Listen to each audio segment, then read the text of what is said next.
Namaste and welcome back to the JavaScript series.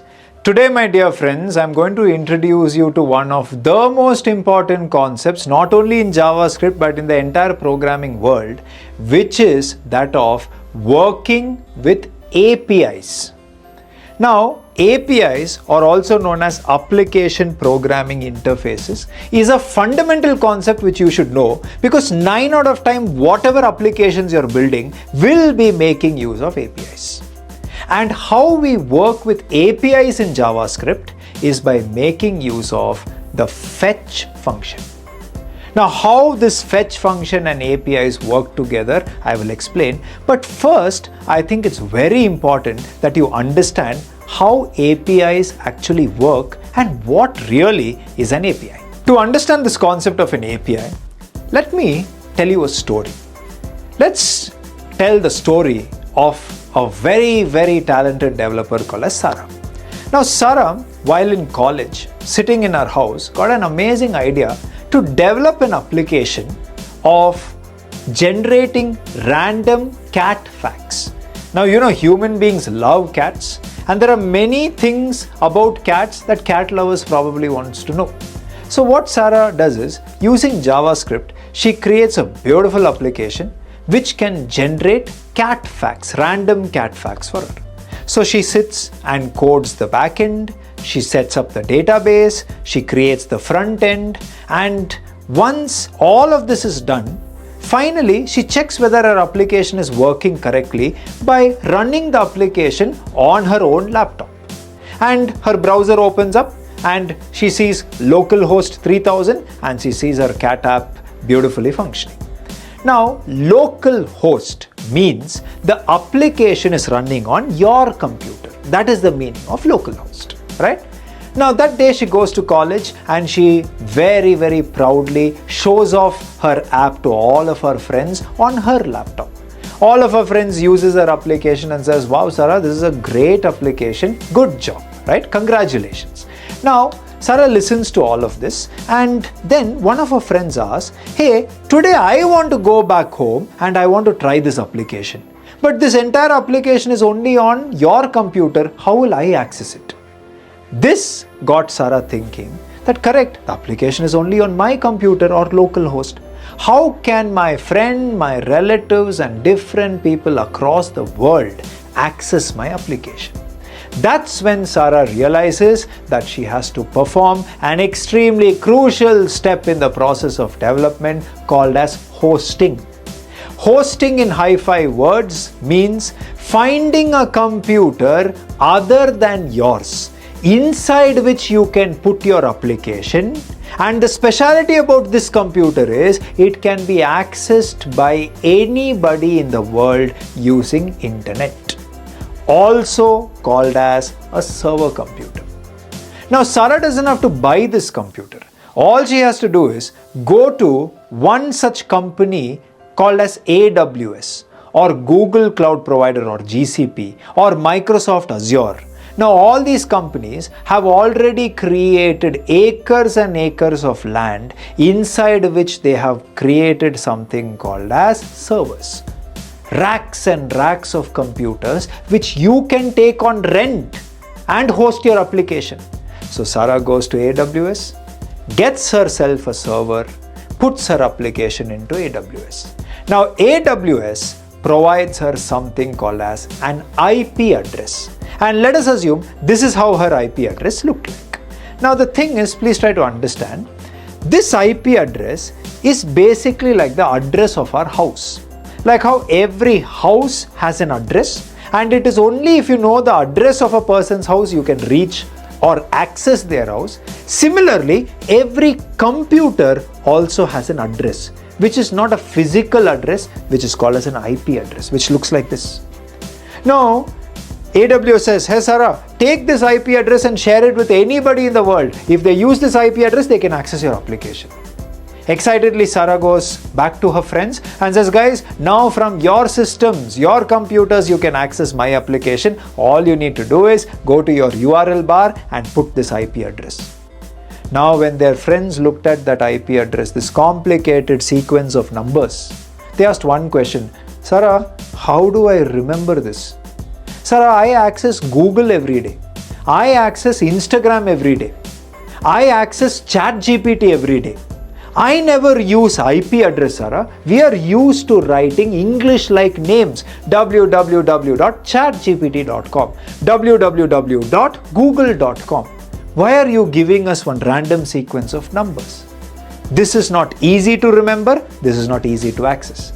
And this got Sarah thinking. And then when she did some research, she realized that nobody gives IP address of their computer to others.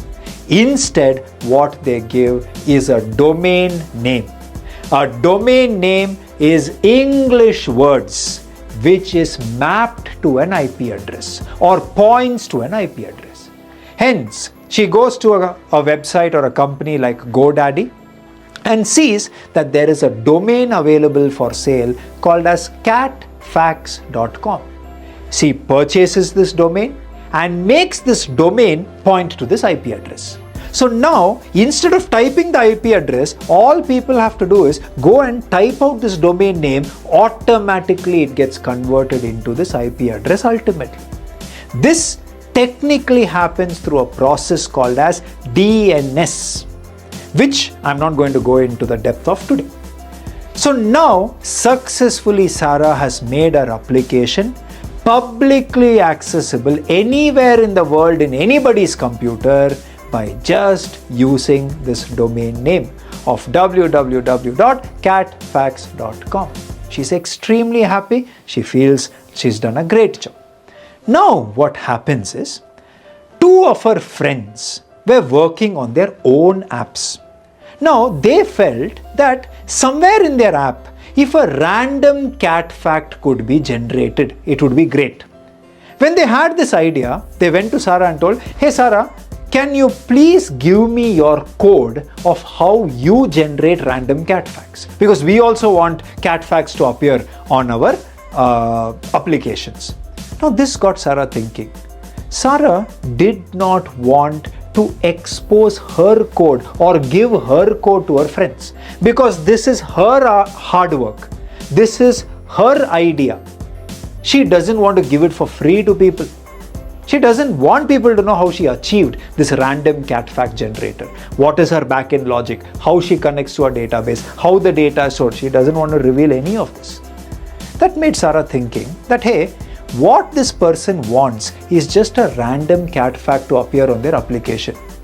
I already have the application which can generate it.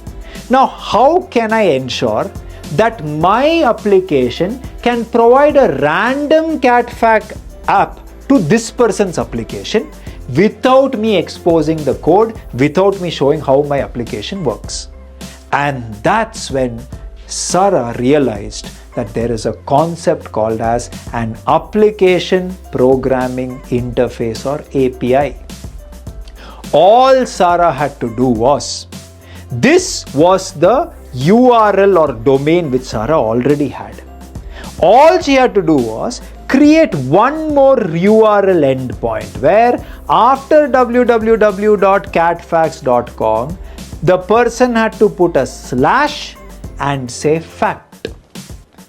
If now they put a slash and then say fact and press enter, now what happens is they will anyways reach Sarah's server. They will anyways access Sarah's computer or application.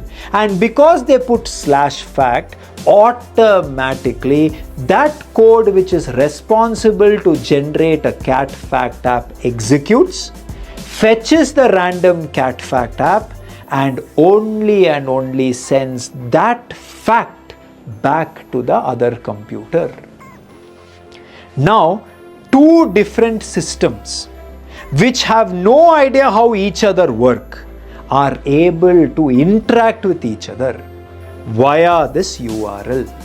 Technically, we call it as an endpoint.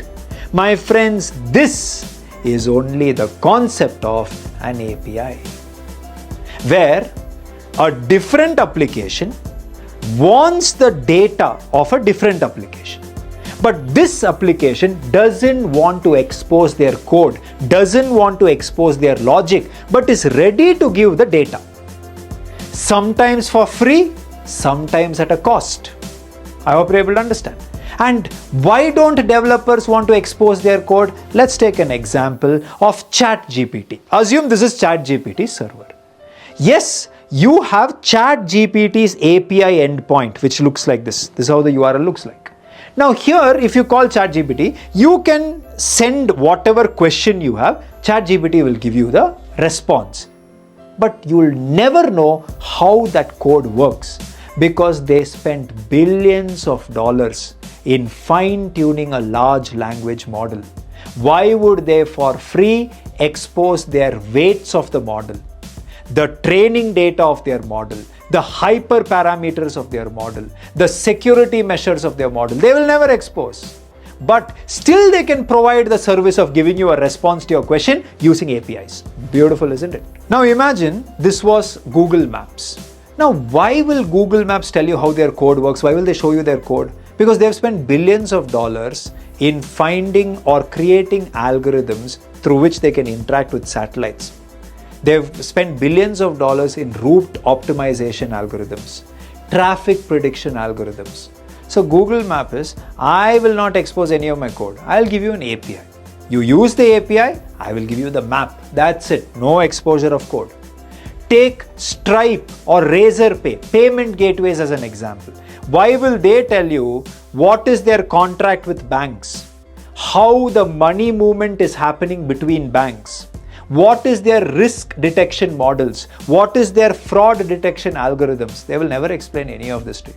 All they're saying is, I will give you an API. You call the API, I will tell you payment successful, unsuccessful. That's it. So your payment is taken care of. So any application which now wants to accept payment can, without worrying about developing code for payments, just make use of this API and still achieve the same task. Drastically reduces development time. And there are APIs for everything you can imagine. Is why today 90% of software development is stitching APIs together. For payment there is an API. You want map, there is an API. For weather there is an API. I hope you're able to understand. So this becomes an extremely important and crucial concept that everybody has to know. So what I'm going to do now is, this fetch API concept, I'm going to break it down into small bite-sized videos so that you can understand it correctly. This was the introduction to what are APIs and why it is required and why developers provide APIs to begin with. I will end the discussion here. In the next video, we will, using fetch, connect to a computer via an API and fetch some data. I hope all of you are excited, and if you enjoyed this video, as usual, I would request you to like, subscribe and comment.